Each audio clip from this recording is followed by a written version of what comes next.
ರೈತ ಸಬಲೀಕರಣಕ್ಕೆ ಒತ್ತು ಗಜನಾಣ್ಯ ಮಂಟಪದಲ್ಲಿ ಅರ್ಥಪೂರ್ಣ ರಾಷ್ಟ್ರೀಯ ರೈತರ ದಿನಾಚರಣೆ. ಗುಡಿಬಂಡೆ ಪಟ್ಟಣದ ಗಜನಾಣ್ಯ ಮಂಟಪದಲ್ಲಿ ಇಂದು ಕೃಷಿ ಇಲಾಖೆ, ಕೃಷಿಕ ಸಮಾಜ ಹಾಗೂ ವಿವಿಧ ಸಂಘಟನೆಗಳ ಸಹಯೋಗದಲ್ಲಿ ರಾಷ್ಟ್ರೀಯ ರೈತರ ದಿನಾಚರಣೆಯನ್ನು ಅತ್ಯಂತ ಸಡಗರ ಮತ್ತು ಅರ್ಥಪೂರ್ಣವಾಗಿ ಆಚರಿಸಲಾಯಿತು. ರೈತ ಸಮುದಾಯದಲ್ಲಿ ಆತ್ಮವಿಶ್ವಾಸ ಮೂಡಿಸುವ ಮತ್ತು ಕೃಷಿ ಕ್ಷೇತ್ರದ ಅಭಿವೃದ್ಧಿಗೆ ಪೂರಕವಾದ ಚರ್ಚೆಗಳಿಗೆ ಈ ವೇದಿಕೆ ಸಾಕ್ಷಿಯಾಯಿತು. ಕಾರ್ಯಕ್ರಮವನ್ನು ಜ್ಯೋತಿ ಬೆಳಗುವ ಮೂಲಕ ಉದ್ಘಾಟಿಸಿದ ಗಣ್ಯರು ದೇಶದ ಆರ್ಥಿಕತೆಯಲ್ಲಿ ರೈತರ ಪಾತ್ರವನ್ನ ಸ್ಮರಿಸಿದ್ದಾರೆ. ರೈತ ದೇಶದ ಬೆನ್ನೆಲುಬು, ಆತನ ಶ್ರಮದ ಮೇಲೆಯೇ ಸಮಾಜದ ಅಸ್ತಿತ್ವ ನಿಂತಿದೆ ಎಂದು ವಕ್ತಾರರು ಬಣ್ಣಿಸಿದ್ದಾರೆ. ಕಾರ್ಯಕ್ರಮದಲ್ಲಿ ರೈತರಿಗೆ ಅಗತ್ಯವಾದ ನವೀನ ಕೃಷಿ ತಂತ್ರಜ್ಞಾನಗಳು, ಸಾವಯವ ಕೃಷಿ ಪದ್ಧತಿ, ಮಣ್ಣು ಮತ್ತು ನೀರಿನ ಸಂರಕ್ಷಣೆ ಹಾಗೂ ಹವಾಮಾನ ಆಧಾರಿತ ಕೃಷಿಯ ಕುರಿತು ತಜ್ಞರು ಮತ್ತು ಅಧಿಕಾರಿಗಳು ಸಮಗ್ರ ಮಾಹಿತಿ ನೀಡಿದ್ದಾರೆ. ಇದೇ ವೇಳೆ ಸರ್ಕಾರದಿಂದ ಲಭ್ಯವಿರುವ ಸಹಾಯಧನ, ಸಾಲ ಸೌಲಭ್ಯಗಳು ಹಾಗೂ ಬೆಳೆ ವಿಮಾ ಯೋಜನೆಗಳ ಕುರಿತು ಅರಿವು ಮೂಡಿಸಲಾಯಿತು. ರೈತರು ಎದುರಿಸುತ್ತಿರುವ ಮಾರುಕಟ್ಟೆ ಸಮಸ್ಯೆ, ಬೆಲೆ ಏರಿಳಿತ ಮತ್ತು ಬೆಳೆ ನಷ್ಟದಂತಹ ಗಂಭೀರ ವಿಷಯಗಳ ಬಗ್ಗೆಯೂ ಮುಕ್ತ ಚರ್ಚೆ ನಡೆಸಲಾಯಿತು. ತಾಲೂಕಿನಲ್ಲಿ ಪ್ರಮುಖ ಆದಾಯದ ಮೂಲಗಳಾಗಿರುವ ರೇಷ್ಮೆ, ತೋಟಗಾರಿಕೆ, ಪಶುಪಾಲನೆ ಹಾಗೂ ಮೀನುಗಾರಿಕೆ ಕ್ಷೇತ್ರಗಳಲ್ಲಿ ವಿಶೇಷ ಸಾಧನೆಗೈದ ಪ್ರಗತಿಪರ ರೈತರನ್ನ ಗುರುತಿಸಿ ವೇದಿಕೆಯಲ್ಲಿ ಸನ್ಮಾನಿಸಿ ಗೌರವಿಸಲಾಯಿತು. ಸನ್ಮಾನಿತ ರೈತರು ತಮ್ಮ ಯಶೋಗಾಥೆಯನ್ನ ಹಂಚಿಕೊಳ್ಳುವ ಮೂಲಕ ಯುವ ಪೀಳಿಗೆಗೆ ಕೃಷಿಯಲ್ಲಿ ತೊಡಗಿಸಿಕೊಳ್ಳಲು ಪ್ರೇರಣೆ ನೀಡಿದ್ದಾರೆ. ರೈತರ ಅಹವಾಲುಗಳನ್ನು ಆಲಿಸಿದ ಅಧಿಕಾರಿಗಳು ಸಮಸ್ಯೆಗಳ ಪರಿಹಾರಕ್ಕೆ ಸರ್ಕಾರಿ ಮಟ್ಟದಲ್ಲಿ ಅಗತ್ಯ ಕ್ರಮ ಕೈಗೊಳ್ಳುವ ಭರವಸೆ ನೀಡಿದರು.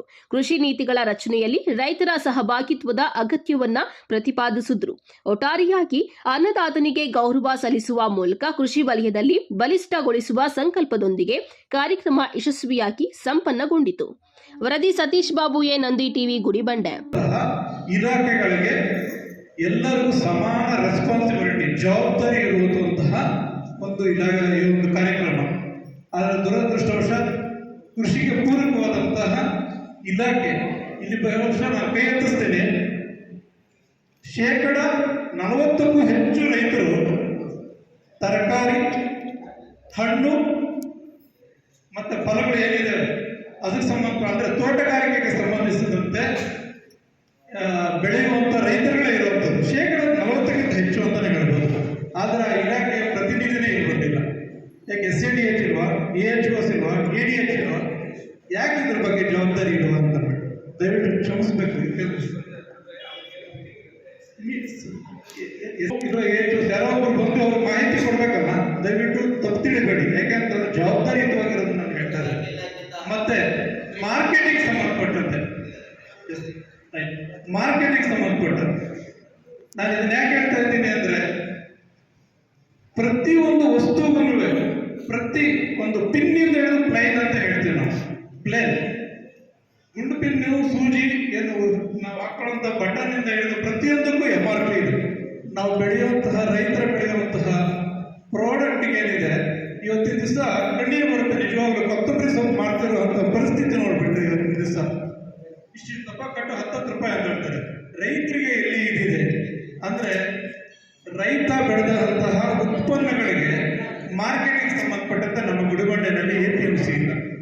ಇದಕ್ಕೆ ಯಾಕೆ ನಾನು ಹೇಳ್ತಾ ಇದ್ದೀನಿ ಅಂದ್ರೆ, ಮುಂದಿನ ಒಂದು ಬಜೆಟ್ ಅಧಿವೇಶನದಲ್ಲಿ ನಮ್ಮ ರೈತ ಸಂಘಗಳ ಪರವಾಗಿ, ರೈತ ಪ್ರತಿನಿಧಿಗಳ ಪರವಾಗಿ ಕೃಷಿ ಸಮಾಜ ಇದನ್ನ ನಮ್ಮ ಮಾನ್ಯ ಶಾಸಕ ಈ ಒಂದು ರೈತರಿಗೆ ನಮ್ಮ ಇದರಲ್ಲಿ ಗುಡಿಬಂಡೆನಲ್ಲಿ APMC ಬೇಕಾಗಿದೆ, ಅದಕ್ಕೆ ಸಂಬಂಧಪಟ್ಟಂತೆ ಮನವಿ ಪತ್ರ ಕೊಡಬೇಕು. ನಾವೆಲ್ಲರೂ ಸೇರಿ ಅಂತ ಹೇಳಿಕೆ ಇಷ್ಟಪಡ್ತಾ ಇದ್ದೇನೆ. ಇಡೀ ದೇಶಾದ್ಯಂತ, ಇಡೀ ರಾಜ್ಯಾದ್ಯಂತ ಗಮನ ಸೆಳೆಯುವಂಥದ್ದು ನಮ್ಮ ಸೋಮೇನಹಳ್ಳಿ ಅವರೆಕಾಯಿ. ಎಷ್ಟು ಅದಕ್ಕೆ ಇಡೀ ಸೊಗಡುರಹಿತವಾದಂತಹ ಉತ್ಕೃಷ್ಟವಾದಂತಹ ಪದಾರ್ಥ ಇದೆ ಅಂದ್ರೆ ಅದಕ್ಕೆ ಸರಿಯಾದಂತಹ ಮಾರ್ಕೆಟ್ ಇಲ್ಲ.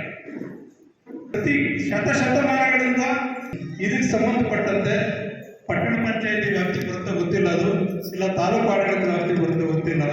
ನಮ್ಮ ಕೃಷಿಕರಿಗಾಗಿ ಮತ್ತೊಮ್ಮೆ ವಾರದ ಸಂತೆ ಪ್ರಾರಂಭ ಆಗಬೇಕಾಗಿದೆ. ಇದೆಲ್ಲನೂ ತುಂಬಾ ಪ್ರಸ್ತುತ ನನ್ನೂರು ಸಲದ ಬರಲಿಕ್ಕೆ 382 ಪ್ರೋಸೆಸ್ ಆಗಿದೆ. 382 ಸರ್ವೆ ನಂಬರ್ಗಳು ಪ್ರೋಸೆಸ್ ಆಗಿದೆ. ನಾವು 1 to 5 ಮಾಡಿ ಕಳಿಸಿದ್ದೀವಿ. 6 to 10 ಸರ್ವೆ ಇಲಾಖೆ ಇರ್ತಕ್ಕಂಥ ಅದರಲ್ಲಿ ಕೆಲವರು ಪಾಣಿ 235 ಸಲಂಬರ್ ಬಗ್ಗೆ ಪಾಣಿ ಈಗಾಗಲೇ ವ್ಯವಸ್ಥೆಯಾಗಿ ಬಂದ್ಬಿಟ್ಟಿದೆ. ಈಗ ಕೆಲವು ಏನಂತ ನಾನಾ ರೀತಿಯಲ್ಲಿ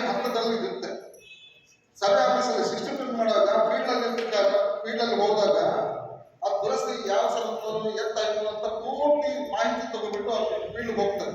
ಆ ಫೀಲ್ಡ್ ಹೋದಾಗ ಕೆಲವೊಂದು ರೈತರಿಗೆ ಗೊತ್ತಾಗಿದ್ರೆ ಸರ್ವೆ ನಂಬರ್ ಹಿಂದೆ ದುರಸ್ತಿ ಆಗಿ ಹೊಸ ನಂಬರ್ ಬಂದಿದೆ, ಪಾಣಿನೂ ಬರ್ತಾ ಇದೆ. ಕೆಲವು ದುರಸ್ತಿ ಆಗಿದ್ರೆ ಗರ್ಭ ಕಾಪಿ ಅಂತ ಇಂಪ್ಲೀಟ್ ಆಗಿಲ್ಲ RTC ಗೊತ್ತಾಗ್ತಾ ಇದೆ. ದುರಸ್ತಿ ಆಗಿದ್ರೆ ಹಿಂದೆ ಗರ್ಭ ಆ ಇಂಪ್ಲೀಟ್ ಪಾಣಿಯಲ್ಲಿ ಬರ್ತಾ ಇಲ್ಲ, ಅಲ್ಲಿ ಸರ್ವೆ ಮಾಡಿದಾಗ ಮೈನಸ್ ತೋರಿಸ್ತಾ ಇತ್ತು. ಒಟ್ಟು ಸರ್ವೆ ನಂಬರ್ 100 ಎಕರೆ ಜಮೀನಿಗೆ ಸಾಕು ಚೀಟಿ ಕೊಟ್ಟಿರ್ತೀವಿ. ಯಾರೋ ಒಂದು ಅಯೋಗ್ಯತನ ಕೆಲಸ ಮಾಡಿರ್ತಕ್ಕಂತಹ ಸರ್ವೆ ಅಧ್ಯಕ್ಷಿಸಬೇಕು ಯಾರೋ ಒಬ್ಬ ಅದನ್ನು ಹಿಂಗಿಡಿಸ್ಬಿಟ್ಟು ಸ್ವಲ್ಪ ಜಮೀನು ನಾವು